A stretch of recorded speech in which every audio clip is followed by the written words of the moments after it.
It's here. The Ray Merriman Forecast 2025 audiobook is now available for sale. And I can say with 100% confidence, knowing how astrology works, I would not want to enter 2025 without the information in this book. And that's how important I feel it is for you. Learn about the Aries vortex, the new era, AIRA, and Ray's incredible insights into 2025 and beyond. To order yours, go to the top of hightimelinebooks.com, and it will link you directly to the book. Welcome to the Old Soul, New Soul Astrology Podcast. Thomas Miller, Robert Glasscock, and we are continuing to take your questions. How do you leave one? Well, you go to the funastrology.com website, and in the top left is an orange button, and you don't have to leave your email if you don't want to. If you do, we might be able to answer you back, and you can leave a question just like Jess did. Hey guys, love the podcast. I had a quick question about day charts versus night charts for both me and my husband. And then she goes on to mention her and her husband's birth dates, which we're not going to include here. These two times are both so close to sunrise and sunset that I've gotten a lot of mixed information on whether to use day versus night chart for both of us. Could you shed some light on the matter, as well as which planets may impact day versus night charts? This is a great question, Jess. Thank you for asking. And this is, if you guys have noticed, is not a Hellenistic podcast. We've talked about some Hellenistic concepts, and when you hear Robert's story, as you have heard in many of the previous episodes on here, and by the way, we have a list of prior episodes. It's free. You can download it. It's a PDF or it's a spreadsheet. I can't remember, but it's searchable. So if you want to go back and look at some of the topics that you may not have heard in the earlier episodes, which we've covered some really good stuff, including this kind of thing, then you can download that in the freebie section or under the Robert Glasscock tab of the funastrologypodcast.com website. And while you're in that Robert Glasscock tab, you might want to pick up one of his books that he's written, his little booklets, as he calls them, that are also in there as well. So that's what we have, and that's what we've constructed. But it's interesting because this is a question about Hellenistic astrology. And Robert and I were comparing notes on this before we started here. And as he remembered, and as the timeline trail of crumbs left behind indicates, that this whole conversation about Hellenistic astrology using whole sign, and I mean, Chris Brennan, I've met him several times in Denver at his meetups and has contributed so much to astrology. And Robert Hand and Robert Zoller and Robert Schmidt and these guys that have followed the Hellenistic trail now, really, all of that started in the, say, mid to late 1980s and into the 1990s with Project Hindsight, and they started interpreting these old texts that were discovered, and Robert Hand got his PhD so that he could contribute on that level of the translation of these texts. And now you have popular podcasts that are talking about Hellenistic astrology. So that's what day and night sect comes into, and that's that whole discussion. Robert started learning astrology in the mid-'60s. So, Robert, my first question to you, related to Jess's question, is what was learning astrology like back in the 60s when you came up? And then, of course, you bumped into Linda Goodman in Los Angeles right after that, and she still, I think, has the largest selling, most popular selling astrology book ever written. Well, she does. Sun Signs is still the best-selling astrology book ever. But I met her I'd been into astrology, I guess, about 3 or maybe 4 years, I think, because I started in 65. I think she published Sun Signs in 68 or maybe 69, and I met her in 69. And we became friends and colleagues, I guess, for about 4 years. So she was the one. I started out with the Placidus or Placidus system, but I had tried everything that we knew or that I knew about in those days. And many of the books that I came up on were written, well, you can go back to William Lilly, which was 400-something years ago. But Charles Carter, astrologers in the late 1800s and early 1900s, Safariel's Manual, these kinds of books. So wonderful, wonderful astrologers going on up into the 50s, and some of the British astrologers particularly. So Linda was the one that told me she used equal houses of the whole bunch. I was still using Placidus at the time, and everybody knows this story, so I'm not going to rehash it. But when I put my chart in equal houses, suddenly physical facts about my body, about my health, you can't argue with those. You either have them or you don't. They're physical. They worked in Placidus, in equal houses, unlike in Placidus. Placidus can have interceptions, for example, equal houses do not. So that it was just practical experience guided my choices of what to use. But I'm very experimentative. I will try anything. And if I'm getting more information about charts from, say, whole signs or Hellenistic, I'll use it. If I'm not, I won't. That's pretty simple. So I'm not telling people what to use. I encourage everybody to try everything that interests you. See how it works for you. Stick with it. Try it on a number of charts with a number of clients. Because this whole venture as a lifetime in astrology is absolutely an adventure. It's ongoing, it evolves, and that's part of the journey. Yeah, that's and it's interesting too, folks. We have to remember that Robert, in order to have an interest in astrology, when he first bumped into it and decided to go look at an astrology book in a bookstore, only way you could look at your own chart was to get a pen and paper and a bunch of books out that you had to buy at the bookstore and draw that sucker. And how long did it take? First off, It took an hour. Yeah, an hour to just look at your own chart. So you have to realize how much this has progressed, and obviously a lot of this additional expansion came in after, this timeline, after the computer, where we could put up a chart in 20 seconds. Thomas, I have to tell you, I remember we didn't have computers, but when handheld calculators came out, Texas Instrument, I prided myself on being able to erect a horoscope in 10 minutes. Do you remember how much you paid? Do you remember how much you paid for that first calculator? Oh, man.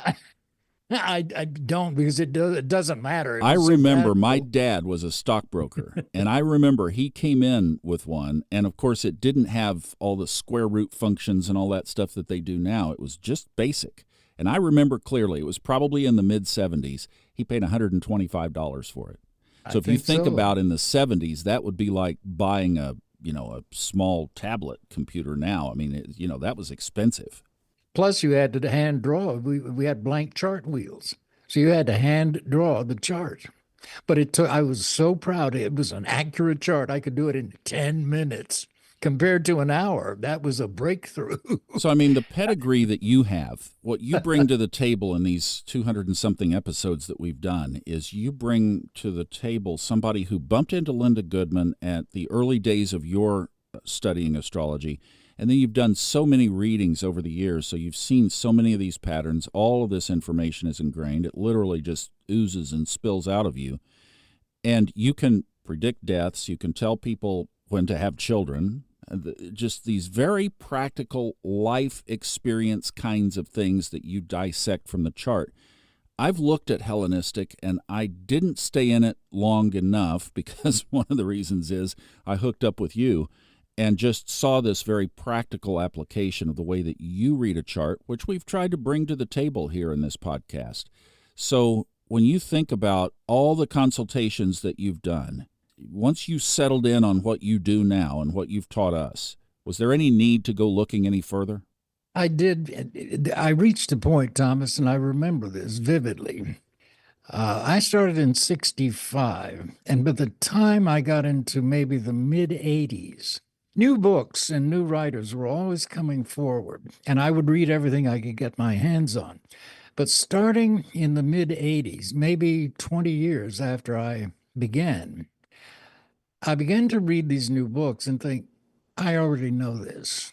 This is just a restatement of what I already know or have already read. So it was in the mid-'80s through, say, 1990, that I gradually stopped reading or trying to keep up, let's say, with every new astrology published book that came down the pike, because I had bought enough of them, or at least picked up the books in a bookstore and read enough of them to realize I've already read this. I already know this. So for me, it became a lot of the new publications weren't adding anything to what I already was doing. That's all. So again, very pragmatic.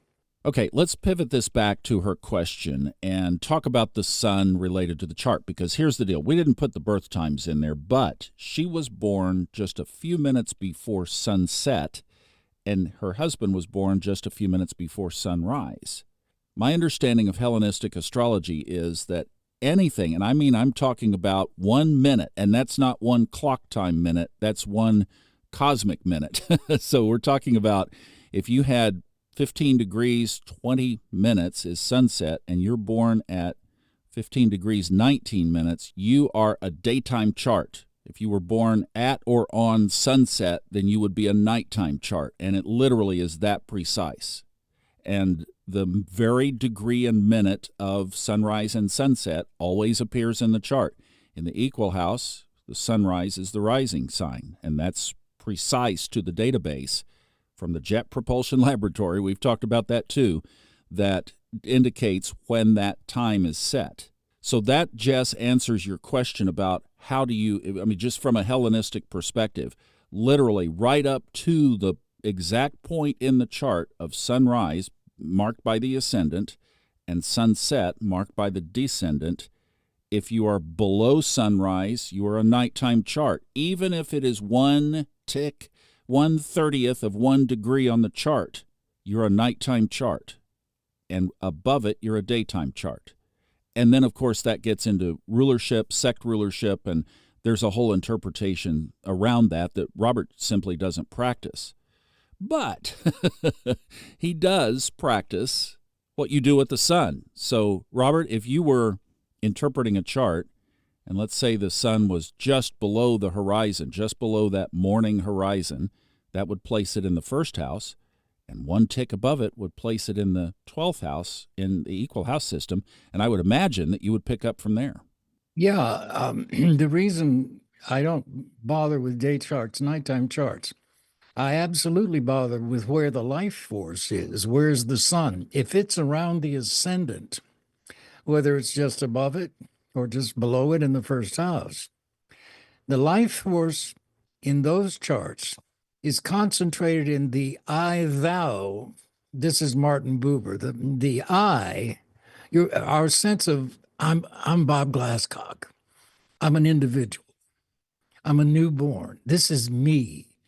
That's all at the first house. So if your sun's in the first house, your life force is centered in you. If you're born with the sun over in or near the 7th house, it can be in the 6th, it can be in the 7th. Your life force is in the house of the other. That's your life force. The sun is not in your first house. It's in the house of the other. And your life will tend to, unless you do something about it, be centered in other people first. The reaction of other people to you. Do other people like you? Are you obeying other people? On and on and on. It's completely different than the sun over or near the first house. That's the personal. The left hemisphere in the chart is the personal sphere. The right hemisphere is the other sphere. The houses above the horizon are the collective houses. The houses below the horizon are the personal houses, and so on. So anybody with their sun in the first house, their life force is centered as it should be, exalted in the sense of self. So they will tend with the sun there to actualize themselves. With the sun placed over in the 7th, they're going to tend to try and actualize their lives through other people. And that can have a lot of ramifications. Some people with that placement of the sun, I won't be happy unless I'm married. I won't be fulfilled unless I'm married. I won't be fulfilled unless other people like me and love me. And that's one way to live. But it's not that. Then you become dependent on other people and their reactions to you with that sun placement. So you live for other people. It can be a wonderful position for people who do indeed live for other people, very sacrificial kinds of people who care more for others, nurses, saints, for example, who really live to enlighten other people. It's a great position. So they're two different positions. And the focus of the life force depends where the sun is placed in the houses. So you can get lost in, oh, it's a day birth, a night birth, and lose fact of the sun shows you where your life force is focused in this life and where it should be focused. So it's not that one placement is better than the other, but it's a different focus. Does this make sense? Yes, it does, absolutely. And I'm sure that that helps already with Jess and her husband, and they're probably looking at each other going, oh my God, that's me, and oh my God, that's you. But here's another, just for our folks, and I want to wrap up with this. We're not going to go any further because we are not experts in Hellenistic astrology, but one of the characteristics is this whole concept of sect, that certain planets are stronger in the daytime chart with the sun above that ascendant point, and some are stronger in the nocturnal or the nighttime chart with the sun below that descendant point. So, for example, in a daytime chart, the sun is the prominent luminary, and in a nighttime chart, the moon is the prominent luminary. Have you ever seen any correlations like that?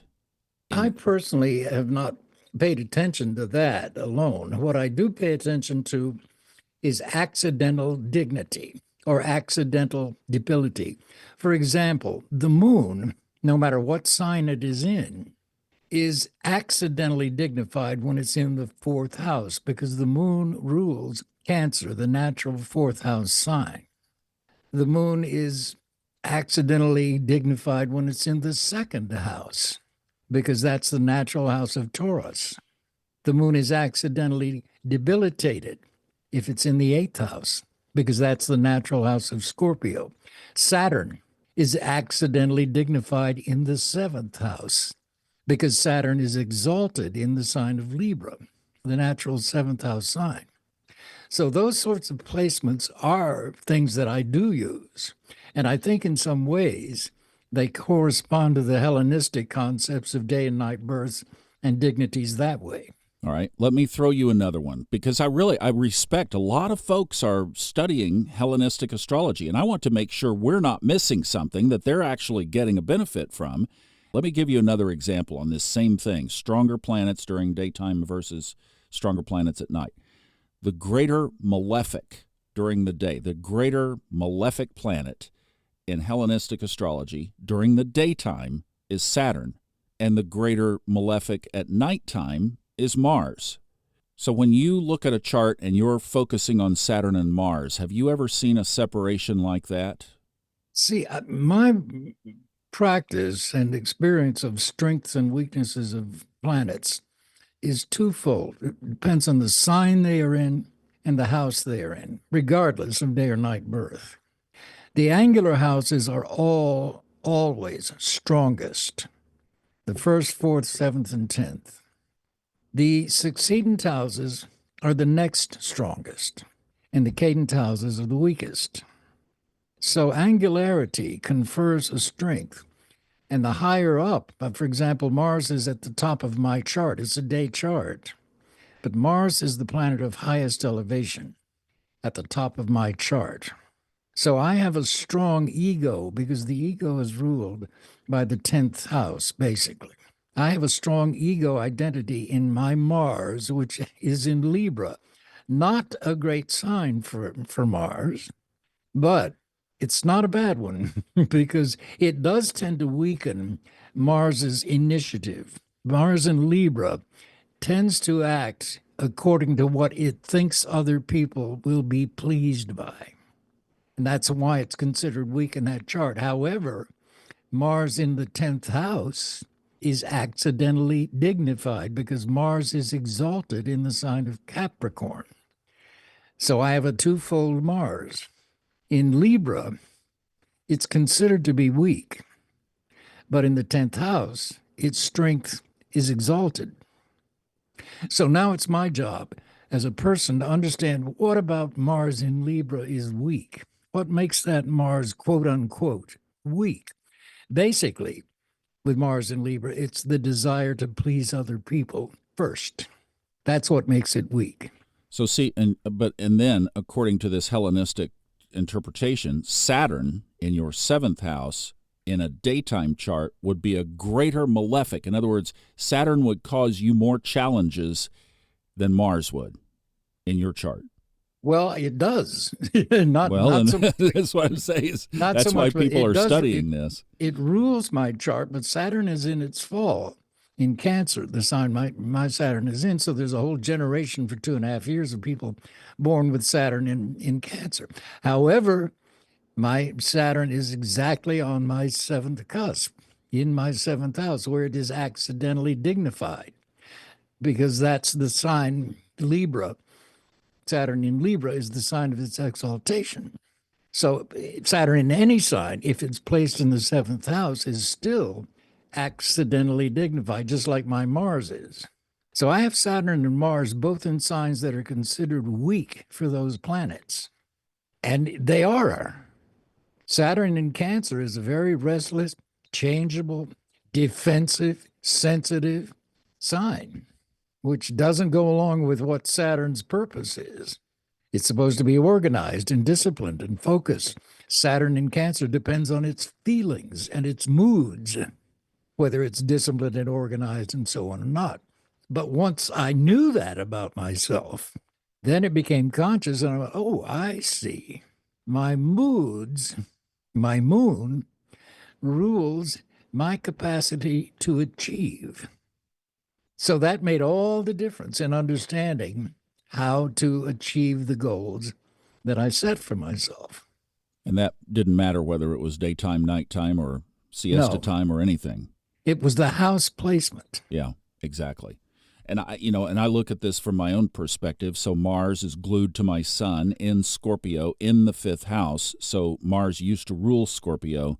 Saturn is in Capricorn at 2 degrees in the 7th house. I've had 2 divorces in my unexpected life. And Mars's sun is why I got to looking at astrology. It's like I've got to understand this. And it's like, oh, wow, doesn't matter day or night. Those are strong placements for both of those. So I don't know. Yeah, this is an interesting discussion. Thank you for venturing, Robert, into an area that I know was not so frontline for you, and yet this is a conversation that's big these days. So thank you for taking it on with us. You bet. And if you'd like to check in with Robert about his style of looking at your chart, well, we got everything in our show notes that are attached to the audio podcast and the description on YouTube. Check them out. Thanks for listening. We'll see you next time on the Old Soul, New Soul Astrology Podcast with Robert Glasscock.